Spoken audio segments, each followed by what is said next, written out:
Halo guys, kayaknya menuntut ilmu tidak memandang usia. Jadi sesuai dengan peribahasa, tuntutlah ilmu sampai ke negeri Cina. Nah, walaupun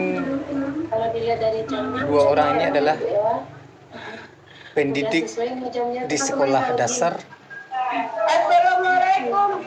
tapi kewajiban untuk menambah ilmu juga diwajibkan. Nih, kita belajar secara online. Ini bagi guru-guru yang mengikuti kelas RPL S1 PGSD.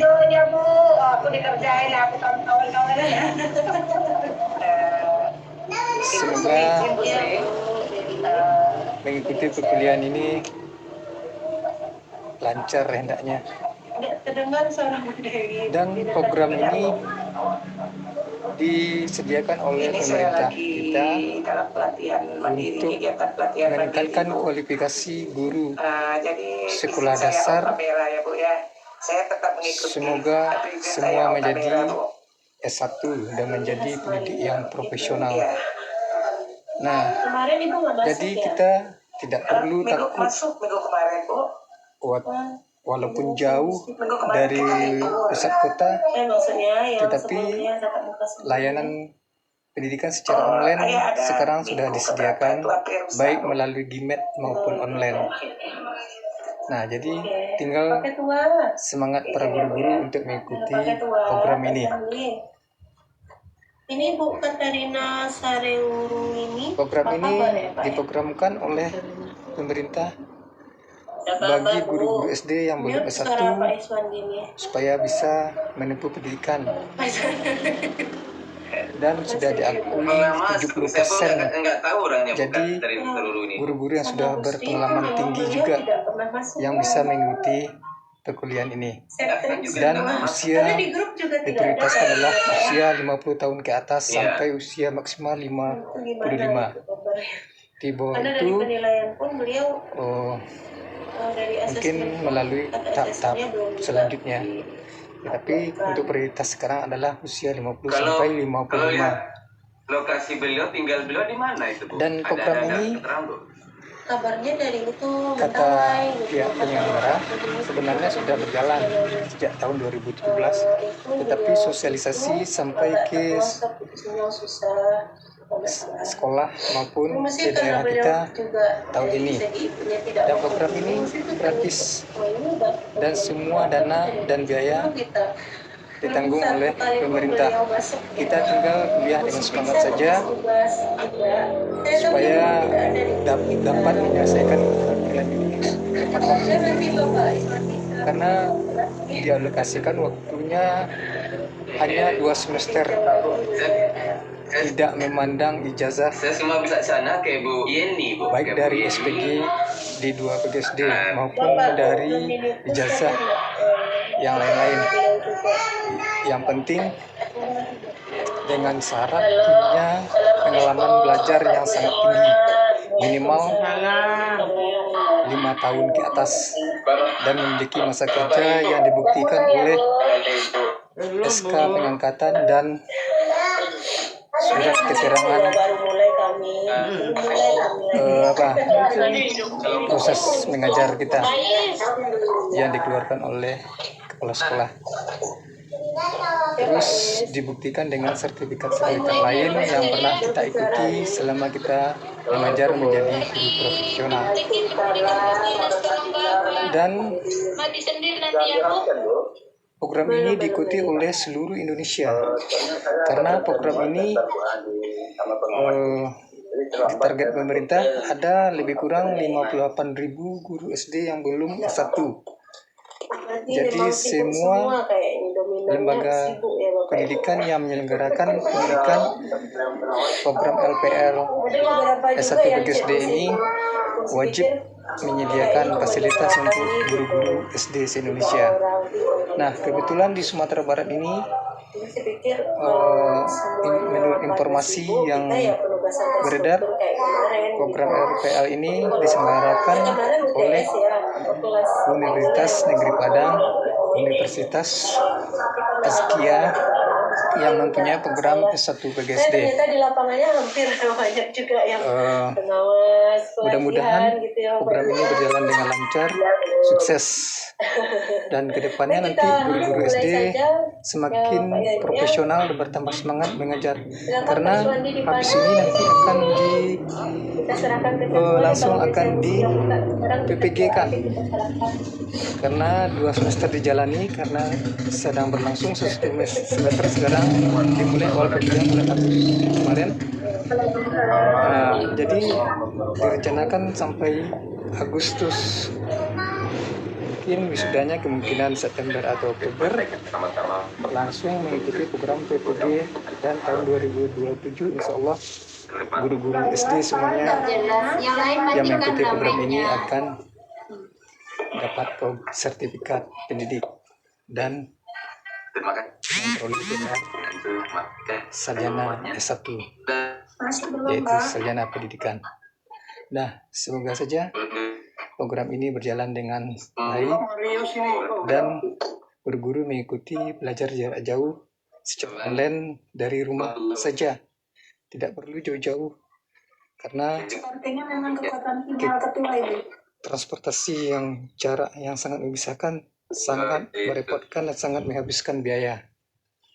Jadi dengan lewat Gmeet atau Zoom saja, otomatis guru tidak mengeluarkan biaya yang mahal, hanya menyediakan kuota saja, menyediakan HP, atau kalau ada laptop juga bisa.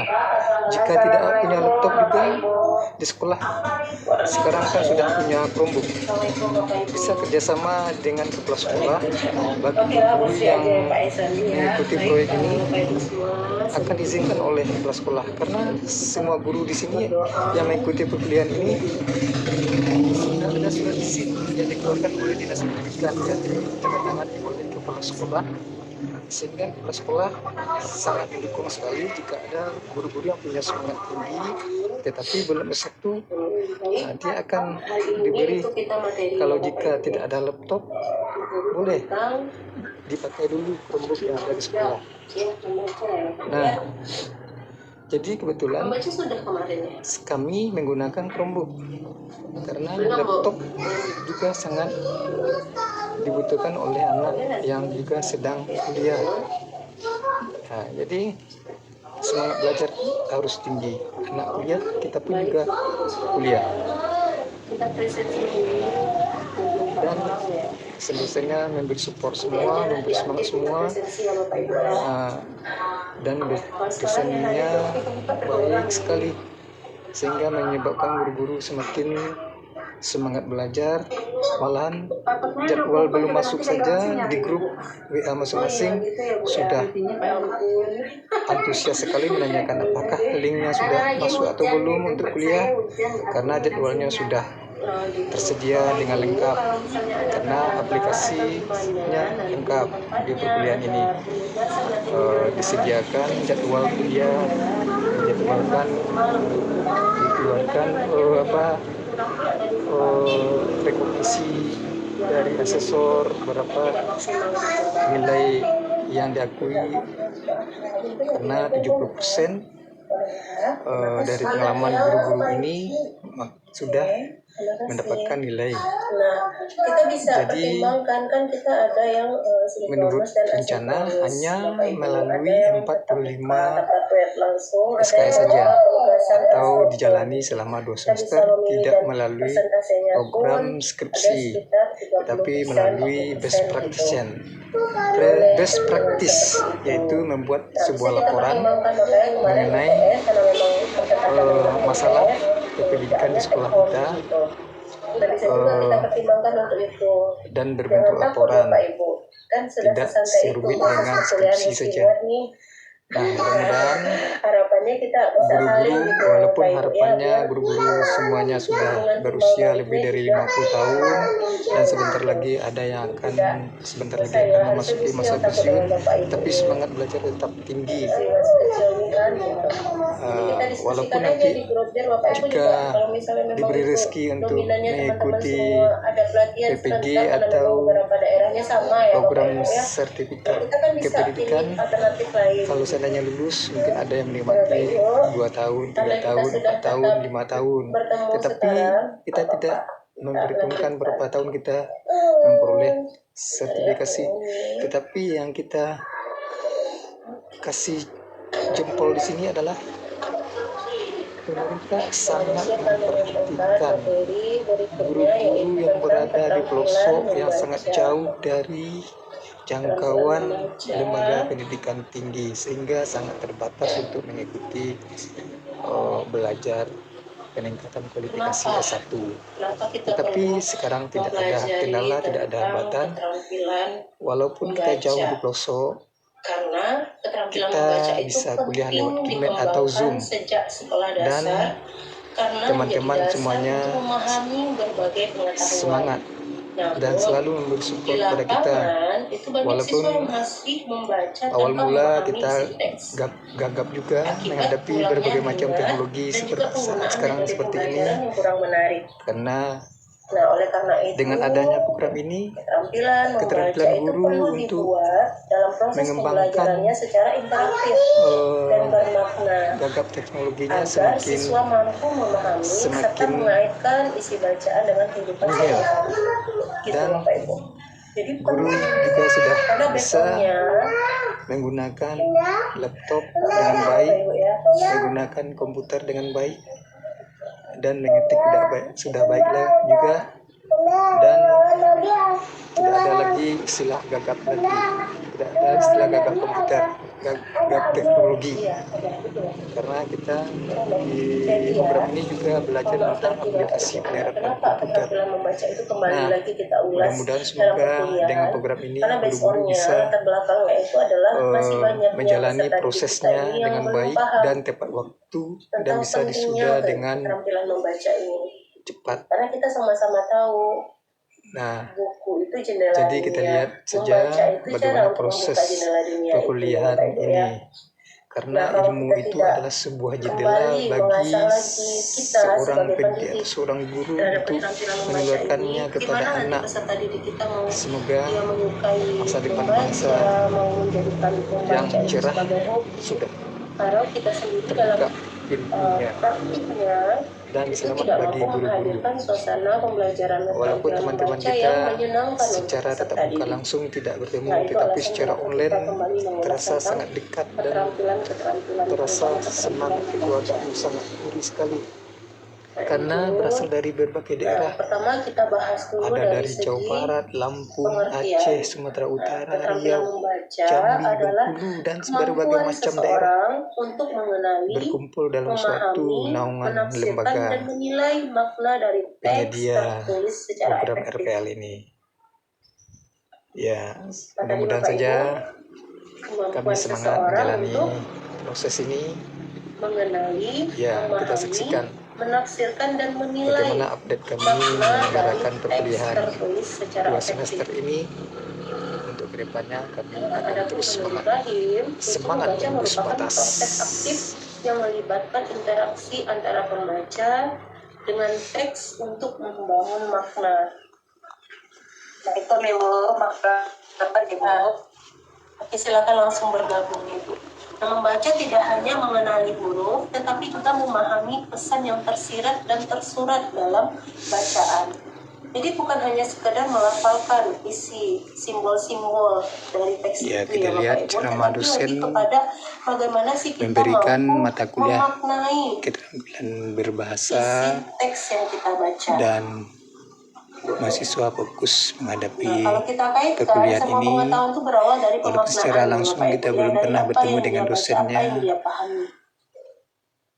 tapi dosennya ramah-ramah sekali, semakin bersemangat untuk memberikan RPL ini. Karena tersampaikan pun kalau tidak diulang membacanya juga tidak lama tahannya. Nah, itulah makna dari keterampilan membaca ini. Lalu tujuan keterampilan membaca. Nah, tujuan dari keterampilan membaca ini menurut Fitriani dan Nugroho dalam Journal of Elementary Education Research, itu yang pertama yaitu mengembangkan kemampuan memahami isi bacaan secara kritis dan kreatif. Bagaimana si pembaca ini mampu memahami isi bacaannya itu secara kritis. Berpikir kritis dia dalam proses membacanya. Nah, itu tujuan yang pertama. Yang kedua yaitu membantu peserta didik memperoleh informasi, pengetahuan, dan pengalaman baru.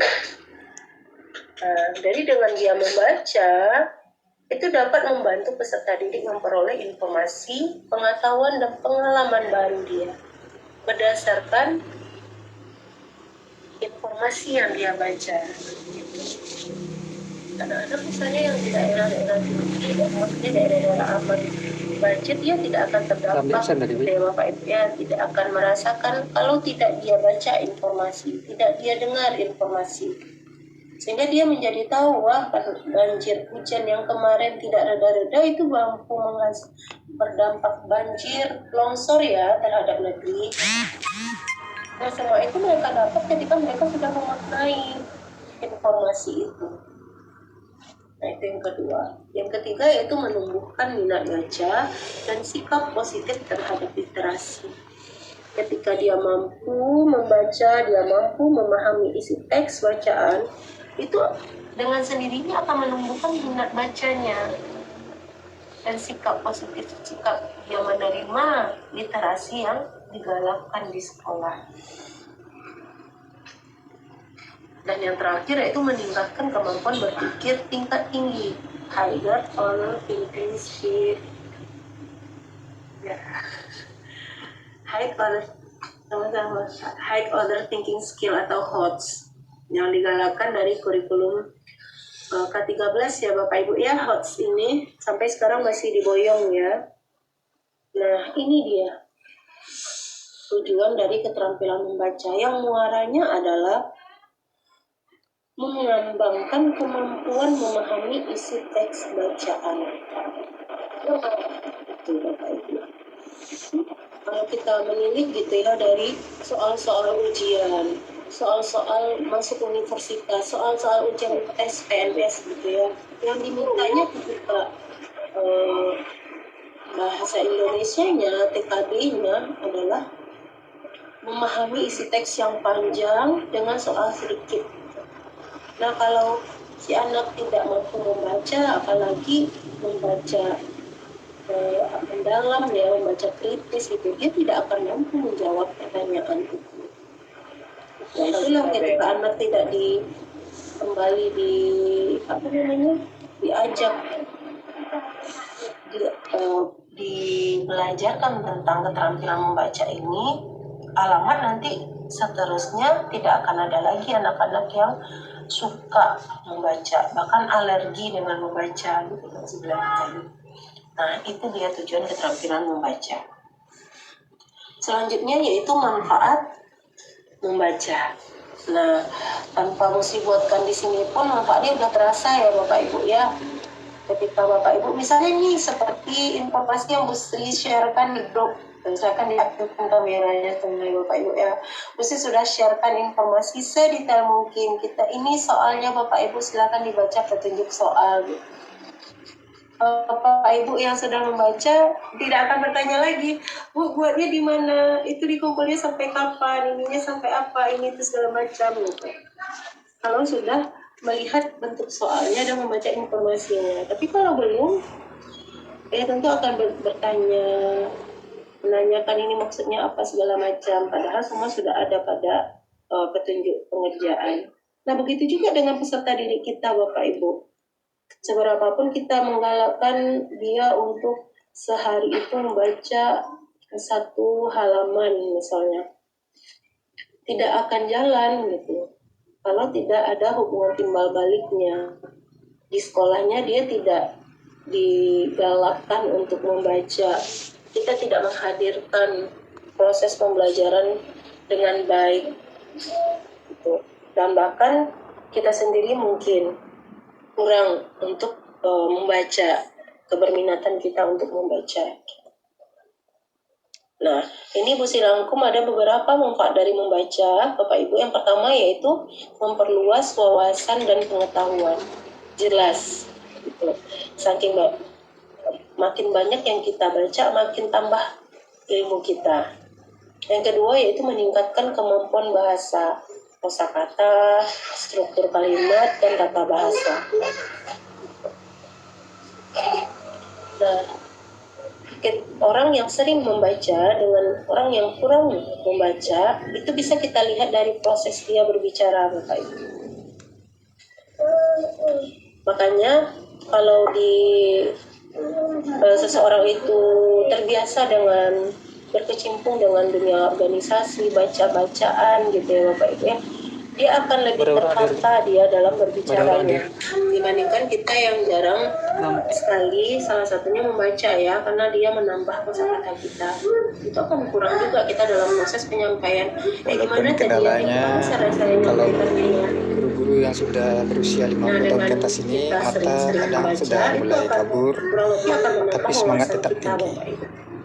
Kosakata kita, semangat belajar tetap ada selanjutnya yaitu diacungi jempol, membantu pengambilan keputusan berdasarkan informasi. Kita dan di ada juga zaman dosennya yang seusia dengan anaknya sendiri, ya, tapi kita tidak bisa hanya belajar menerima tidak satu memandang usia, informasi dari satu sumber belajar saja. hanya memandang Kita pengalaman. Semakin tinggi pengalaman seseorang, maka pengalaman itu karena akan tidak sangat dapat dihargai dipungkiri sekali. bahwa hoax itu banyak beredar sekarang. Buzzer itu dia bekerja gitu ya Bapak Ibu ya. Walaupun usianya muda tapi pengalaman sudah tinggi, maka pengalaman yang tinggi itulah yang akan menjadi media pembelajaran. Misalkan kita diarahkan, wah kesalahan pemerintah seperti ini segala macam gitu. Nah kita hanya membaca satu sumber itu saja, berita itu saja, tanpa kita baca, kita cari pemahaman pemberitaan yang lain, versi lain, sudut pandang lain. Akhirnya apa? Oh dia nih seperti ini nih. Nah itulah salah satunya. Kita bisa membantu pengambilan keputusan kita. Kalau kita hanya berdasarkan pemberitaan yang viral saja tanpa tahu sisi-sisi sudut pandang lainnya, ya salahlah kita dalam mengambil tindakan. Selanjutnya yaitu menumbuhkan empati dan pemahaman terhadap berbagai sudut pandang. Bapak itu masih ingat tidak kasus dosennya yang Cak Imin itu tahu nggak kasusnya Bapak Ibu? Tidak ada yang tahu. Yang dosen UIN ya. Dosen UIN yang perbatasan rumahnya itu. Iya. Nah awalnya kan viralnya itu kan dari sudut pandang si korban tetangganya itu. Salah lah dia gitu ya, hingga yang didengar hanya si pihak tetangganya ini sampai dia diistirahatkan. Namun ada versi lain dari sebuah podcast itu menggambarkan bagaimana sisi lain permasalahan itu. Akhirnya orang berbalik arah gitu ya, membela lah si Caimin ini. Nah itu gambaran betapa dahsyatnya loh informasi ini kalau kita tidak mampu untuk memfilternya. Cara memfilternya apa? Ya kita cari sudut pandang lain hingga muncullah pemahaman kita, empati kita. Wah, ternyata dari sudut pandang si ini seperti ini ya, sudut pandang ini seperti ini ya. Jadi pengambilan sikap kita pun akan lebih bijaksana kalau kita mau mendengar dari dua belah pihak, berbagai sudut pandang. Sama halnya seperti ini ketika di kelas gitu, anak-anak misalnya si Banu dan si Budi gitu. Nah si Banu berteriak, Bu Budi pukul saya. Nah guru yang langsung mengambil keputusan tanpa mendengarkan versinya si Budi pasti akan menyalahkan Budi, kenapa Budi lempar Banu? Tapi ketika guru meminta tanggapan dari Budi, kenapa Budi lempar Banu? Bisa saja Budi akan menjelaskan bahwa Banu duluan yang melempar saya, Bu. Atau Banu mengambil pensil saya, Bu. Atau Banu mengambil penghapus saya, Bu. Kan bisa saja jawabannya seperti itu.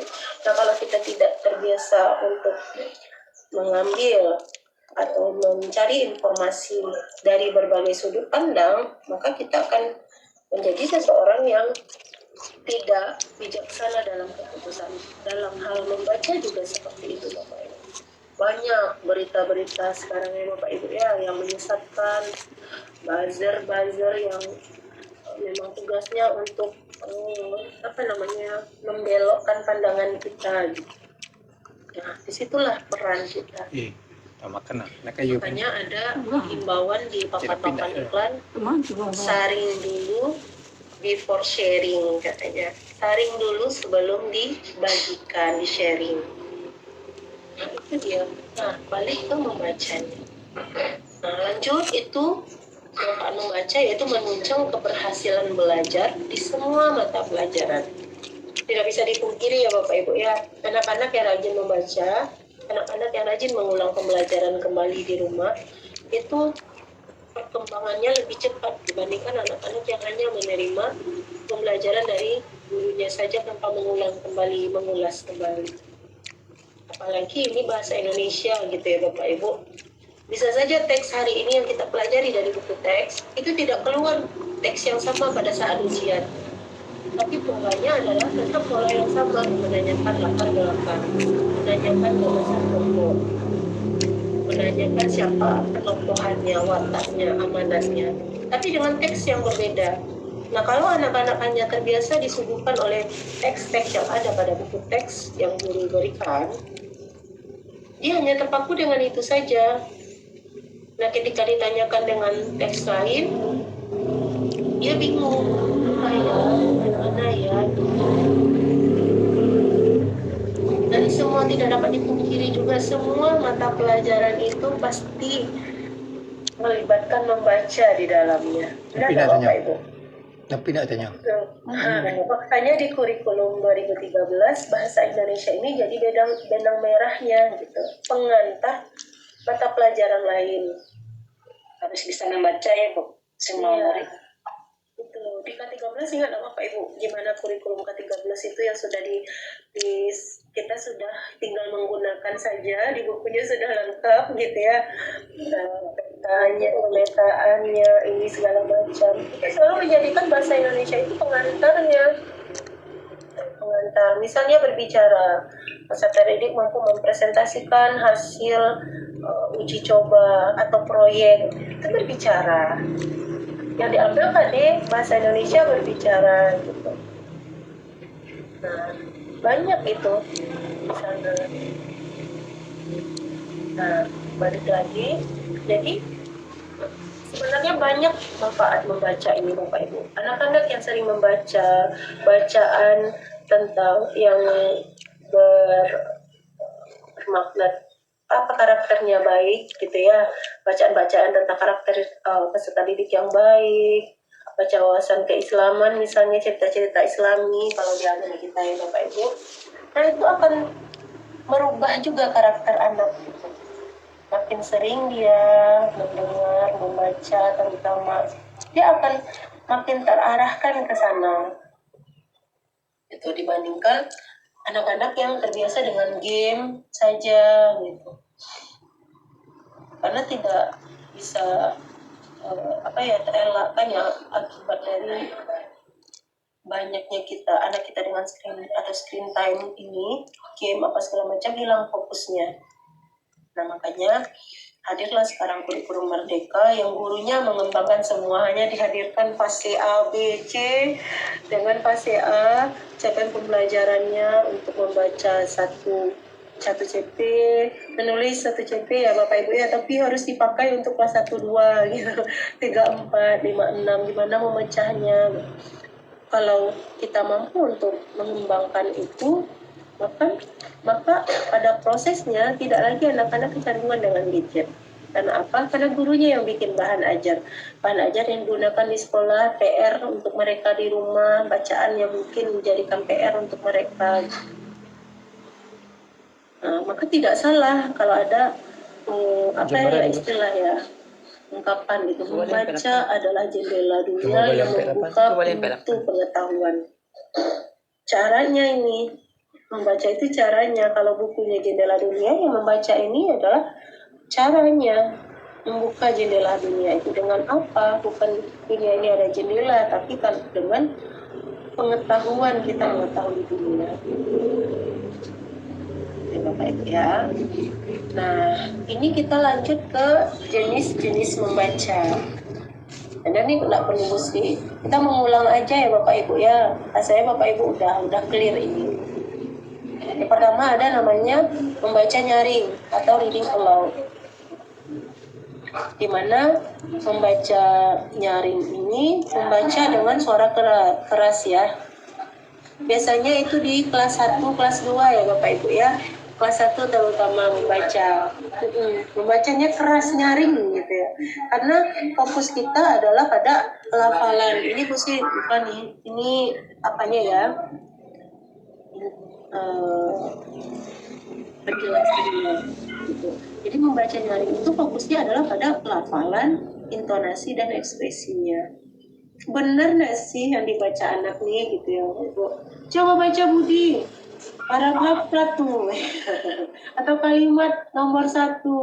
Nah kita mau melihat sejauh mana kemampuannya, terus pelafalannya. Kalau membaca nyaring untuk tujuan sastra, intonasinya seperti apa, ekspresinya seperti apa.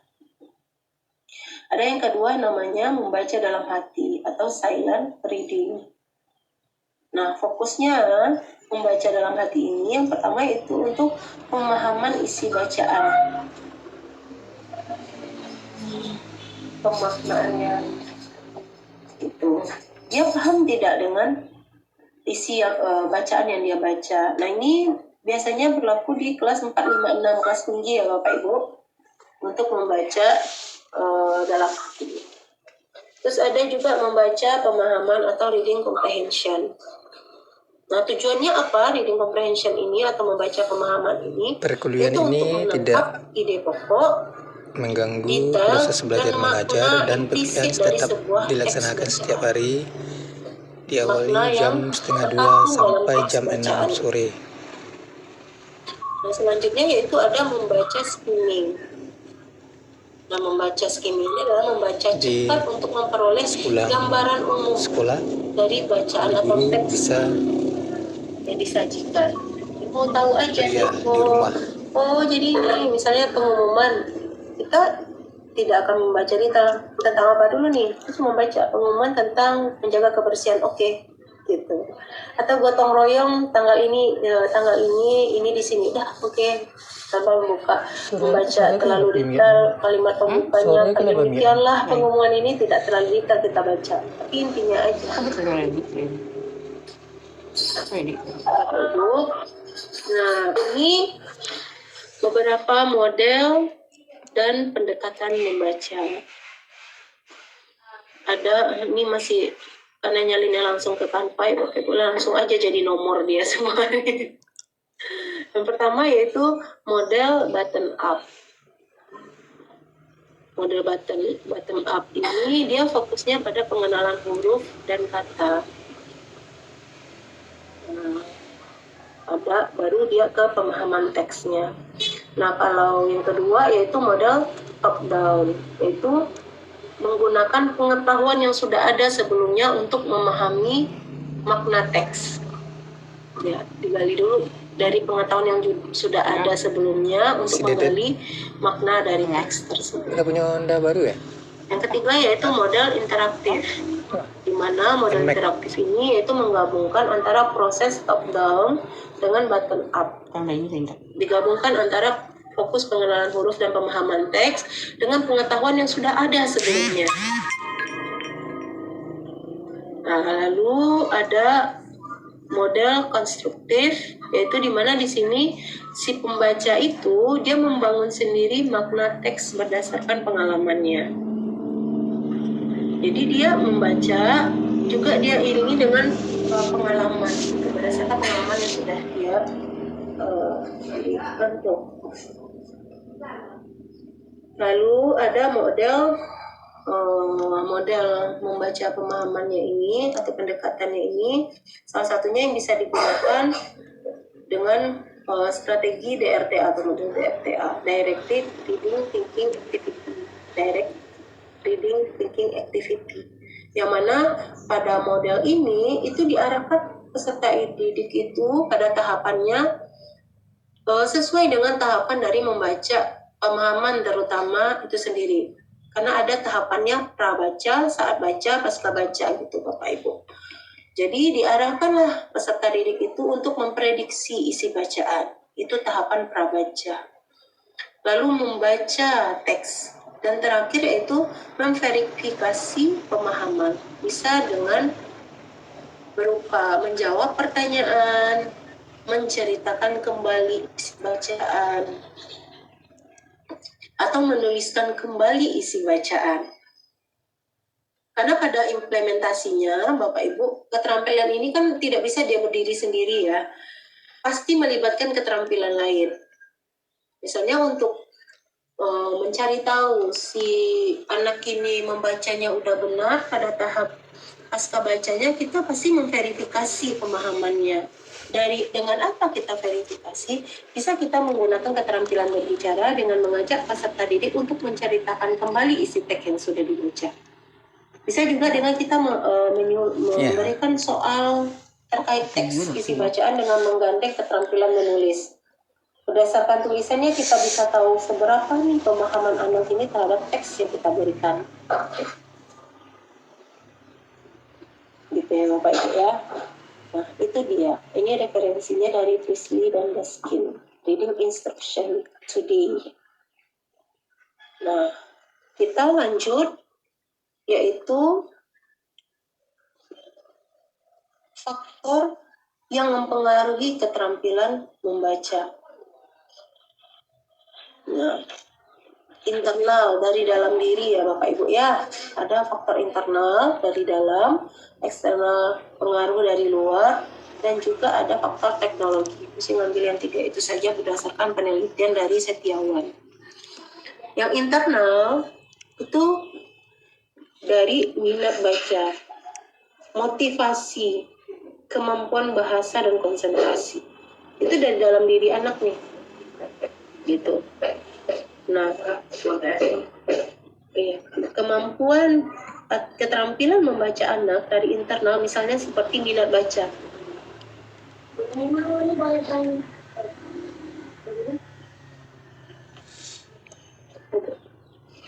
Internal, misalnya minat baca ya Bapak Ibu ya. Anak itu tidak tertarik, nantilah kita membahas minatnya ya Bapak Ibu ya. Dia tidak pernah dihadirkan pembelajaran yang memang semenarik itu yang membuat dia tertarik untuk membaca. Dia tidak pernah dihadirkan dengan teks bacaan yang menurut dia cocok untuk seumuran dia gitu.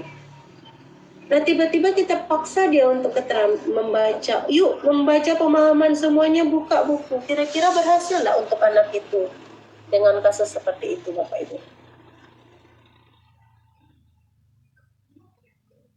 Tidak berhasil. Kurang berhasil dia. Bahkan tidak berhasil kalau mesti beberapa kali penelitian ya Bapak Ibu ya. Nggak berhasil dia. Karena apa? Dari dalamnya udah kena gitu. Minat bacanya udah kena. Nah, terus gimana lagi tuh? Kalau yang minat tuh nggak belajarnya udah Bu, gitu kan? Nggak bisa diatasi dengan eksternal. Dari kitanya sebagai guru, dari lingkungan keluarganya, untuk kembali menumbuhkan minat bacanya. Si guru di sekolah menghadirkan bacaan yang menarik, suasana pembelajaran yang nyaman. Si orang tua di rumah melanjutkan apa yang sudah fondasi yang sudah dibuat si guru di kelas.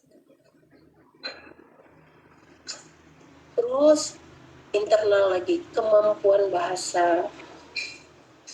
Ini untuk kita beberapa daerah gitu ya yang bahasanya berbeda sekali dengan bahasa Indonesia. Kalau Minang masih arah-arah dikit ya Bu ya. Bapak Ibu ya, masih boleh lah, walaupun ya seperti itulah Minang Indonesianya kita, nah Bapak Ibu ya. Minang Indonesia, Minang kita, Indomie kita, ada beberapa daerah juga berbeda sekali bahasanya. Nah itu juga mempengaruhi keterampilan membaca si anak.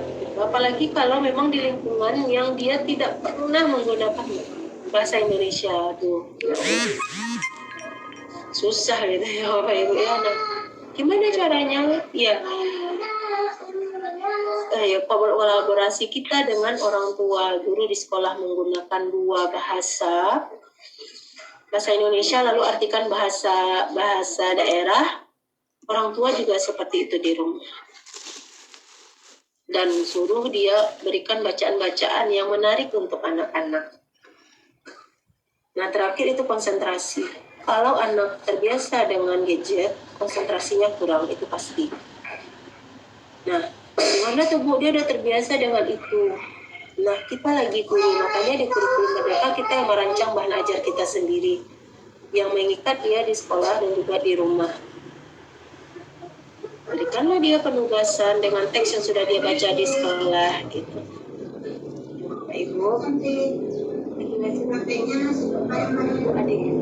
iya terdapat boleh lagi baca.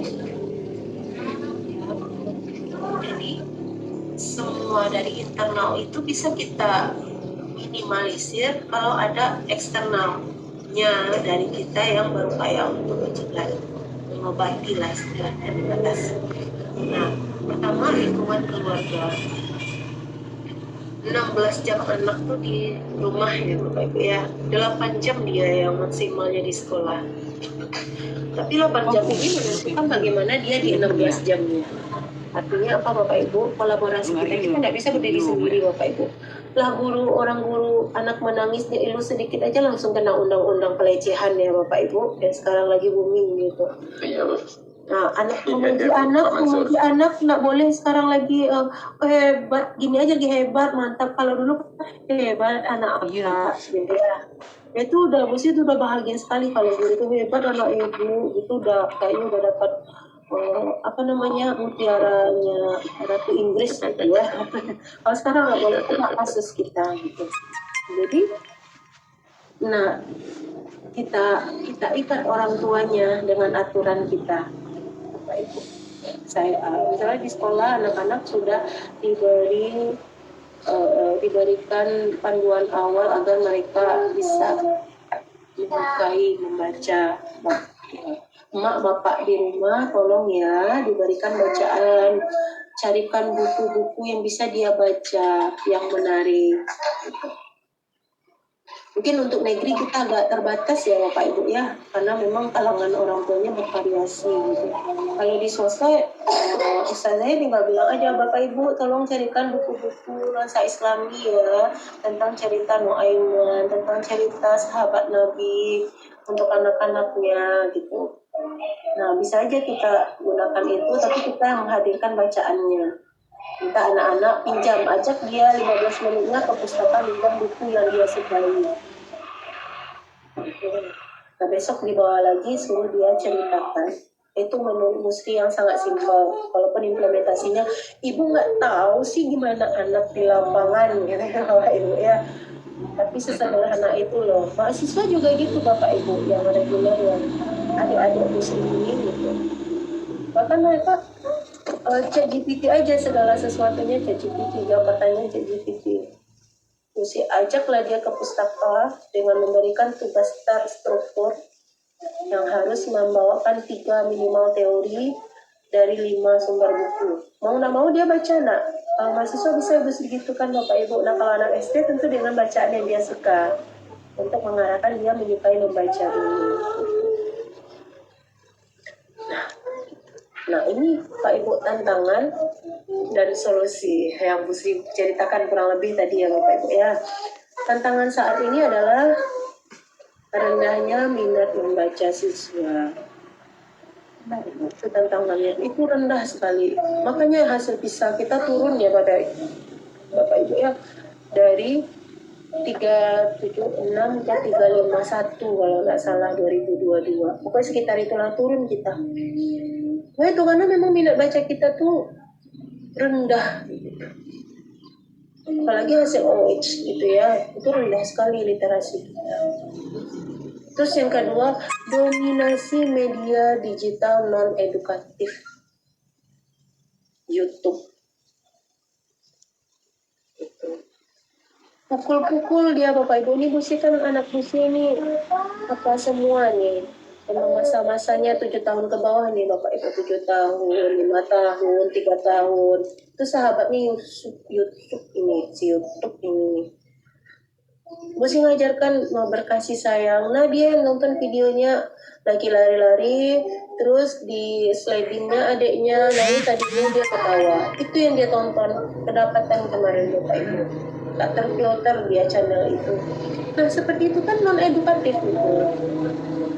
Nah, temannya lagi baca ditumpahin jus, itu animasi yang dibuat nih Bapak Ibu, ditumpahin jus ke bukunya, temannya nangis dia tertawa, itu kan tidak baik sebenarnya gitu. Akhirnya ya dibatasi lagi. Nah kan kita tidak bisa ngikat siswa kita untuk dia di rumahnya, kita di rumah kita, dia dengan orang tuanya, kita dengan diri kita gitu Bapak Ibu. Nah, caranya gimana? Nah, ini dia solusinya Bapak Ibu. Yang pertama Demikian yaitu dulu guys rendahnya minat itu mungkin dengan penguatan budaya proses literasi perkuliahan sekarang. mahasiswa RBL. Mungkin Bapak Ibu sudah melaksanakan kali ya di awal pembelajaran 15 menit baca buku dulu. Tapi beberapa SD yang terutama di Kota Kita tunggu Padang yang update selanjutnya. mahasiswa Bye. akan membuat skrip. Ini ada seksi tanya jawab terima atau kasih. diskusi kelas. Minat baca anak di zaman sekarang memang sangat rendah. Nah, faktornya kalau saya boleh menyampaikan ke kita semua, kalau kita bandingkan dengan buku bacaan waktu di kurikulum 75, saya ini adalah kurikulum 75. Yang bacaannya dalam bacaan itu sangat simpel, ada gambar, ada kalimat, agak 2-3 selesai. Alasan paling nanti libatnya huruf yang dia jawab. Pembacaan. Jadi sehingga kalau kita lihat buku sekarang itu semua bacaan itu sangat banyak sekali kalimatnya. Jadi tidak hanya artinya apa? Kalau kita selalu setelah membaca buku anak itu langsung stres, punya bosan gitu dan banyak bacaan. Cuma kalau dulu itu sekali hanya 2 atau 3. Kalau saya dulu bacanya ini Budi, ini Kamang Budi, ini Bapak Budi. Nah itu saja bacaannya. Nah sebenarnya ada gambar gitu. Sekarang tak ada gambar, ada bacaannya banyak. Kadang-kadang bingungkan pula anak tuh. Nah sekarang zaman sekarang pun belajar bahasanya nggak lagi diawali dengan benar huruf, tetapi mereka sudah membaca, padahal dulunya tidak huruf. Nah, apakah faktor beban ini yang menimbulkan anak-anak kurang minat baca atau malas membaca karena seolah membosankan membaca itu karena terlalu banyak gitu. Nah, ini yang perlu kita diskusi. Apakah karena semua itu menurut Ibu timbulnya kurang minat baca atau minat baca ini timbul kurangnya minat baca hanya karena faktor keluarga, faktor guru, atau karena bacaan itu sendiri yang sangat mengesankan gitu. Karena kalau dulu saya waktu membaca kayak buku Petruk dulu, baca Petruk. Warahmatullahi wabarakatuh. Baik Pak. Nah ini Busri menggandeng juga nih beberapa penelitian ini Bapak Ibu bisa dilihat.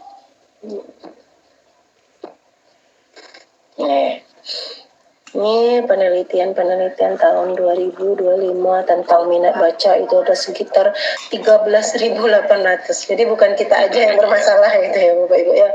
Ini ada sekitar 13.800 yang memuat tentang dan meneliti tentang minat baca ini. Minat baca. Nah, beberapa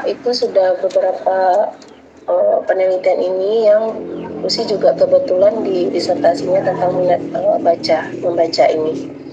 Nah, itu yang mempengaruhi minat baca saat ini seperti yang sudah Bu Sri ulas pada PowerPoint tadi ya Bapak Ibu ya. Itu berpengaruh itu loh perkembangan teknologi saat ini. Itu yang pertama Bapak Ibu, yang menjadi alasan kenapa minatnya berkurang. Kenapa demikian? Konten-konten itu bisa menghabiskan waktu kita Bapak Ibu. YouTube. Halo Bapak Ibu, bisa dengar suara Bu Sri? Bisa. Ini setelah suaranya, ini gambarnya yang muncul di sini. Yang muncul di bus ini kayak diam aja gitu. Langsung ngomong gitu. Lagi menikmati. Lambat Bu. Lalu menyimak Bu. Jadi iya. Baik Bapak Ibu. Jadi pertama itu yang menjadi faktor yang mempengaruhi minat baca, yang menjadi faktor yang menghambat itu karena perkembangan teknologi, kalau Bu Sri menangkapnya ya Bapak Ibu ya. Perkembangan teknologi saat ini yang tidak dibarengi dengan kemampuan kita beradaptasi dengan teknologi itu. Gitu. Misal, sekarang kan digitalisasi Bapak Ibu. Sementara kita masih, kalau dulu Bapak Ibu dapat nyewa rental komik Petruk itu aja udah bahagia ya Pak ya, dengan keterbatasan kita dari segi keuangan kita segala macam, mendapatkannya susah saat itu. Dan saat itu yang happening adalah komik itu, yang komik hidung besar itu loh, hidung panjang gitu ya Bapak Ibu sih masih ingat itu. Dan itu sewanya itu 1 hari jajan Bu Sri gitu untuk rentalnya gitu. Nah itu bahagia sekali. Nah kalau kita analogikan sama dengan keterbaruan komik saat itu sama dengan digital saat ini Bapak Ibu gitu. Nah kalau dikaji dahulu itu ceritanya pendek-pendek sehingga kita pun mudah memahaminya gitu ya Bapak Ibu ya, untuk kelas rendah gitu. Iya, benar Bu. Iya, mudah kita memahami, ada gambar segala macam. Itu dengan capaian atau kompetensi dasar saat itu yang memang segitu Bapak Ibu. Misalnya mampu membaca teks 2 paragraf gitu, membaca teks 3 paragraf dengan lancar. Iya. Kalau sekarang dia karena kita dari bergerak sudah mendalam gitu ya Pak Ibu ya, dari bergerak 2013 sekarang udah mendalam pula, kalau dari modul ke RPM gitu ya Bapak ya, perubahannya gitu.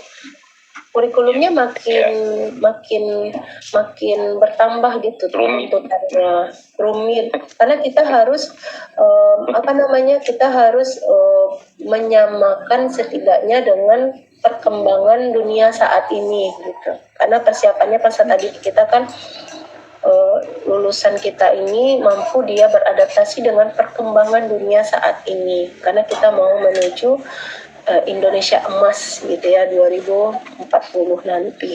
Nah tentu dari sekarang kita berangsur-angsur meningkatkan itu, dimulai dari perubahan dari kurikulum 2006 yang masih kita pakai sampai 2012 waktu itu ya Bapak Ibu ya, itu 6 tahun beliau pakainya si KTSP ini gitu.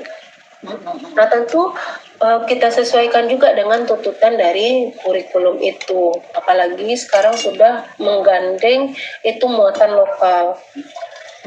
Tentu bacaan untuk kelas tinggi bisa membedah kelas tinggi saja, karena kelas rendah masih sederhana Ibu serasa, walaupun dibandingkan ini Budi buku kelas 1 yang dari kakak pertama sampai Budi itu masih terpakai gitu ya Bapak Ibu, kelas 1 nggak terpakai lagi karena sekali 2 tahun kita beli buku terus gitu.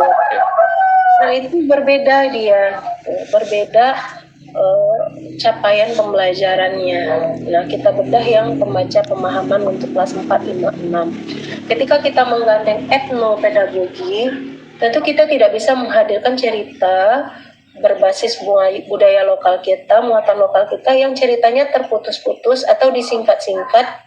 Padahal cerita itu punya momentum masing-masing dalam prosesnya. Misalnya cerita Malin Kundang, mungkin dia tahu-tahu dia mau merantau, mau memperbaiki nasib ibunya. Ternyata di rantau setelah kaya dia sombong gitu ya, sombong.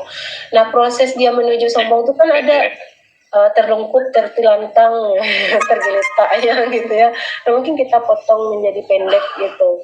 Nah, itulah yang membuat bacaannya menjadi panjang. Namun tidak bisa kita pungkiri pada fase B, C ini yang dituntutnya membaca pemahaman itu adalah pemaknaan teks yang dia baca, amanat yang dia tampung dari bacaan yang dia baca, perilaku positif dan negatif gitu, penokohan wataknya protagonis antagonis.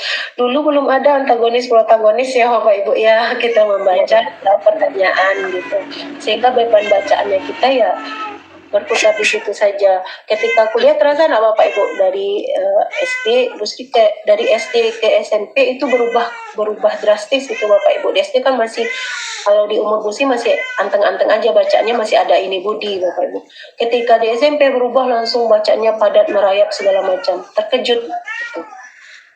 Terkejut langsung dengan perubahan itu. Nah, anak kalau di sekarang udah mulai berubahnya mulai sedikit gitu ya Bapak Ibu ya, dari bergerak menjadi mendalam gitu, dari scientific menjadi deep learning gitu ya.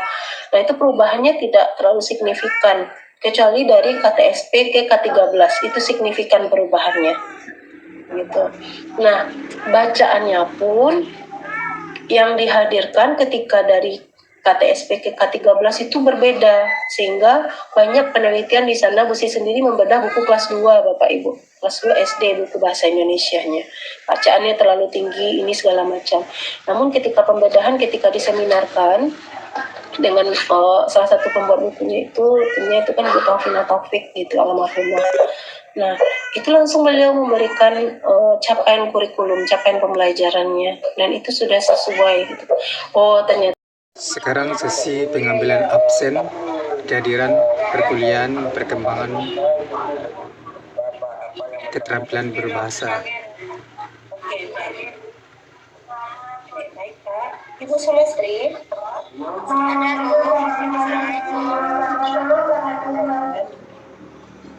Baik, selanjutnya Ibu Mufi. Hadir Bu, Assalamualaikum.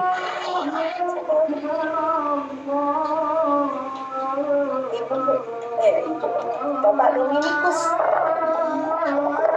Selamat sore Bu. Hadir Bu. Selamat sore. Oke Pak. Pak, mesti mau bertanya tentang Ibu Patri Katarina Serio. Baik Bu, Ibu Katarina Serio. Kami sama-sama menawarkan mikrofonnya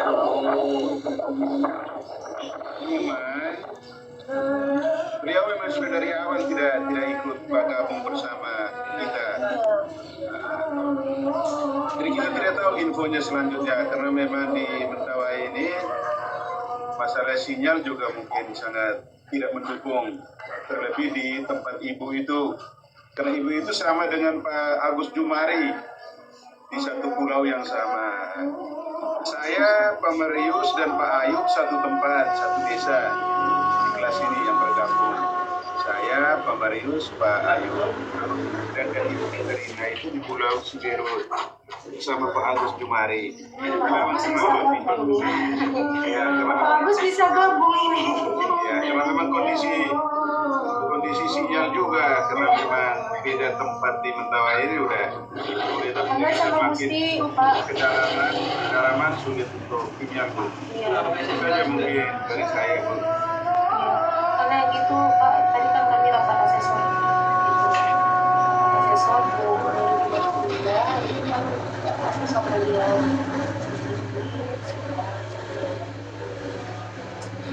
Busi bilang ada di kelas Busi, pas Busi cek di grup WA kita tidak ada nama beliau gitu.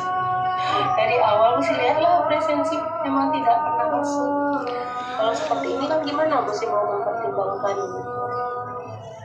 Kecuali ada kabar, nggak apa-apa. Kita lanjut ya Bapak Ibu ya. Terima kasih Bapak Ibu. Ibu Ermawati. Ermawati hadir Bu. Oke Bu, silakan ditutup. Silakan ditutup kameranya. Jangan pegang HP Bu, ya Allah.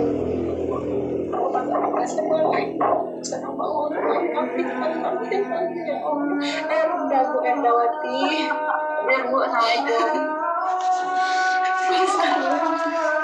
Ini ibu-ibu hebat, ini bapak tuh Hasmal yang biasa depan kamera saat buat pas di rumah lagi bapak ya Allah. Hal ibu Hasma ya nih hadir ibu. Ini sambil baca singkat ya bapak itu. Bapak Fahmi Rozi. Jangan lagi tuh. Tadi ada terdengar sedikit ya Bu ya, oke bisa hadirkan itu. Terdengar sedikit arif gitu ya, oke kita hadirkan Bapak Ibu. Ibu ini dia sudah kalian sanggup. Ini Bapak ini. Assalamualaikum.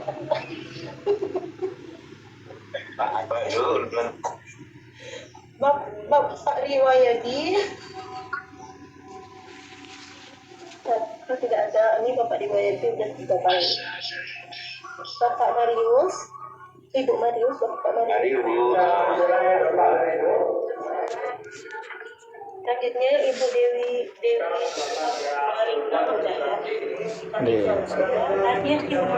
Duduk apa ya?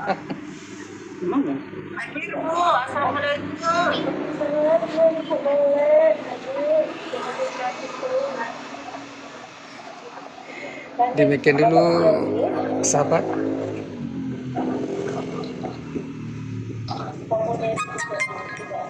kita tunggu update selanjutnya. Bye.